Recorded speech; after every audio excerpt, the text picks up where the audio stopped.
World leaders have been scrambling to respond to the rapid changes in foreign affairs caused by US President Donald Trump. For some, including the UK Prime Minister Keir Starmer and Canadian Prime Minister Justin Trudeau, it's led to an unexpected bounce in support at home. Radio National Breakfast political correspondent Melissa Clarke joins us now from Parliament House in Canberra. And Mel, we've been hearing Justin Trudeau this morning responding to US tariffs, saying it's a dumb thing for Donald Trump to do. He's been very forthright in responding to the US president.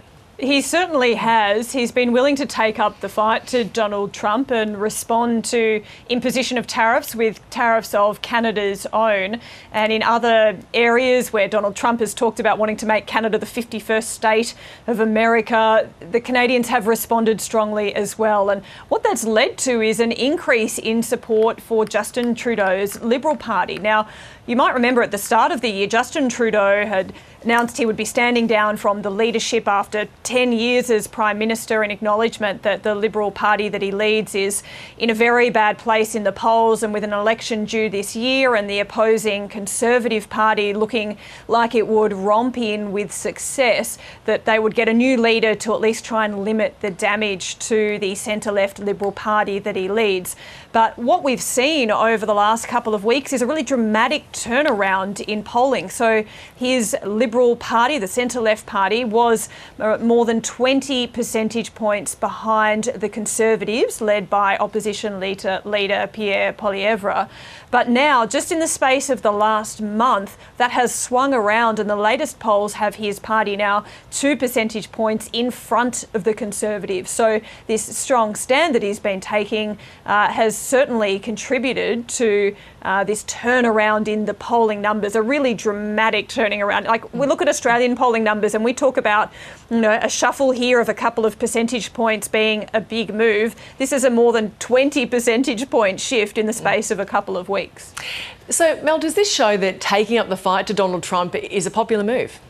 It certainly does, although that doesn't explain everything. So Canadians do seem to have embraced the idea of standing up against Donald Trump and have rewarded Justin Trudeau's very forthright manner in doing that.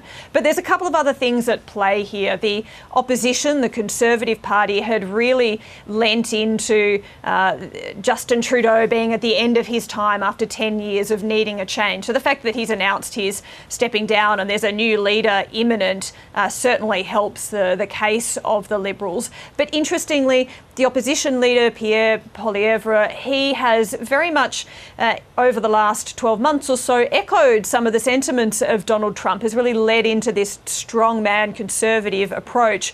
But now that seems to be backfiring a little bit when Trump's strongman approach is having a negative impact on the Canadian economy. So the perception of the opposition leader in the current circumstances now has changed too. What about the UK? I mean, how are British voters responding to Keir Starmer taking this leading role in Europe's negotiations with the US over Ukraine?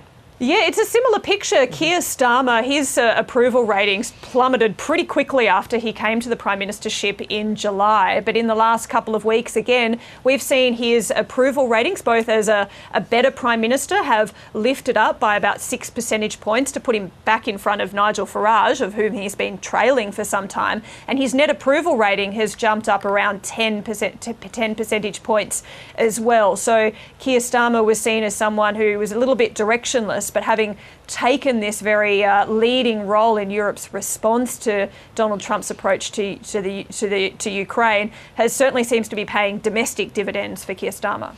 There's perhaps some lessons in that. Radio National Breakfast political correspondent Melissa Clarke, thank you.